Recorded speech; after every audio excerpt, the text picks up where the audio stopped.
Hello! So, this video is going to help us look at the late Romantic composers and what they did that really influenced the golden age of cinema's composers. So we'll be looking at Korngold, Steiner, the ones that we've already looked at first, and a couple of composers that had massive impacts on them and the way they wrote in the 1920s and 30s for the golden age of cinema. Now, how does this all fit in the kind of timeline of historical cinema? So, we're right there in the middle of the Red Square with Korngold for Robin Hood and Steiner for King Kong. So following that, we've looked at Herman, which is Vertigo, and Goldsmith, which is Planet of the Apes. But before that, we have this kind of bunch in the Purple Square of late Romantic composers. And they are around from about 1850 to about 1900. So they embody a nice large period of time. They take us from that early Romantic period where it's still kind of quite classical, and they push it to some real extremes, and these really influence the way that people start to think about writing for films. So, all these fit in really nicely. Now, the music of these late Romantics are people like Mahler, people like Wagner, people like Strauss. So they're all quite Germanic. Europe, remember, is this big powerhouse of music, and that's very important for the different things that push into Korngold's work. They got great influence to Korngold and Steiner. They went to see their music, they went to see it live, perform sometimes debuts, and they were really interested in different techniques they'd use. And they each had several main influences of the music that came after them. So we're going to be looking in particular in this video about Mahler and about Wagner, and what was particularly interesting about their style of writing. So first, Wagner. We've got extreme chromaticism, shifting tonal centres, a large orchestra, a blurring of melody and accompaniment, and a sense that the tonal centres aren't really there anymore. So, extreme chromaticism, what does that mean? That means that there is no centre of key that we can hear. We'll listen to an example in a second that will help explain that a bit further. Shifting tonal centres, it's not like Mozart where we have chord 1, chord 4, chord 5, and it's over. They're all very different.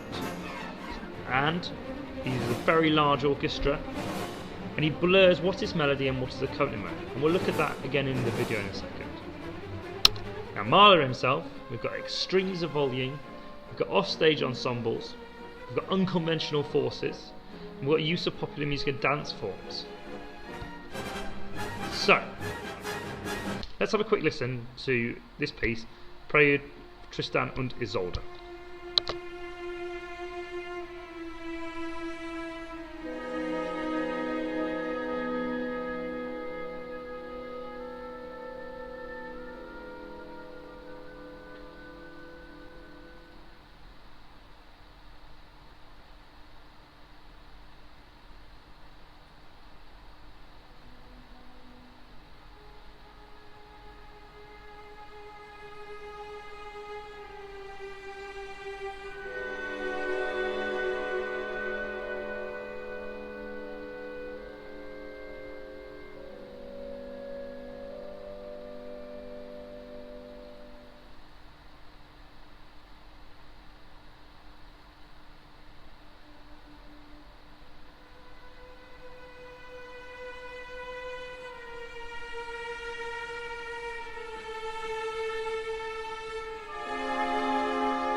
That was just a bit of start of the Prelude for Tristan and Isolde. Now, did we hear those kind of really unending kind of narratives? Did we hear the idea that nothing kind of stopped? It was just an endless melody going on and on and on. So that's different to something that someone might have heard before Wagner. We had stops for aria, chorus, solo, recitative. Nothing stops anymore. We just have through kind of drama. So, if we look at the checklist at the top left, we've already got the idea of a large orchestra. We've seen that in the score just a minute ago. Now, if we look at the thing in the box below, okay, we're looking at the idea of extreme chromaticism and shifting tonal centres. So what I've done is I've just reduced the score, okay, into just a piano kind of reduction, so it's a bit easy to look at. And what you can see in the red box is a really weird looking chord. Now, this chord is called Tristan chord, okay? So the Tristan chord is one of these most important chords in music. So if we just listen to it.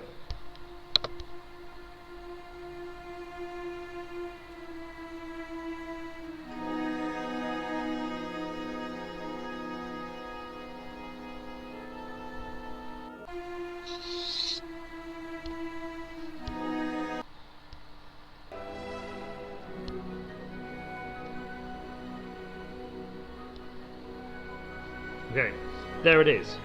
So, lots of people argue about what this is, but what it really is extreme chromaticism. It resolves onto a kind of weird E chord that doesn't really make sense, and then it just carries on after that if we think back to the video. So, we've got the extreme chromaticism, we've got the shifting tonal centres, because that chord in the red box there doesn't really make sense. We've got the large orchestra, and there's really no melody and no accompaniment. There's not one definite tune and one definite other part. There's two parts. And you can see from those two chords that tonal centres are always shifting. So, that's how Wagner does it. Now, Mahler. If you look at the Mahler checklist at the top right, we've got the extremes of volume, the offstage ensembles, the unconventional forces, and use of popular music and dance forms. So if we watch part of this video, you'll see what I mean by the first extremes of volume, sorry.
So, there we had Mahler, and we saw a solo, we saw an orchestra accompany it, then we had a duet, then there was a quiet chorus, and it rose to include the whole chorus, and then that very last plan shot, we just saw the incredible size of the orchestra, okay?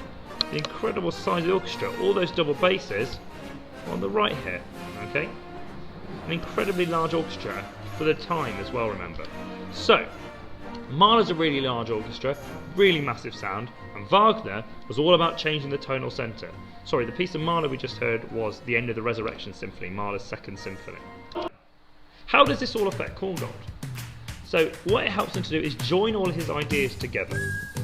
So we haven't just got one section of music followed by another section of music followed by another section of music.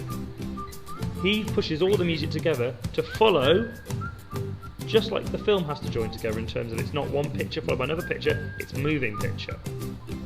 Leitmotifs. Now we looked at motifs, and that leitmotifs were a use of different ways to connect the audience with particular objects.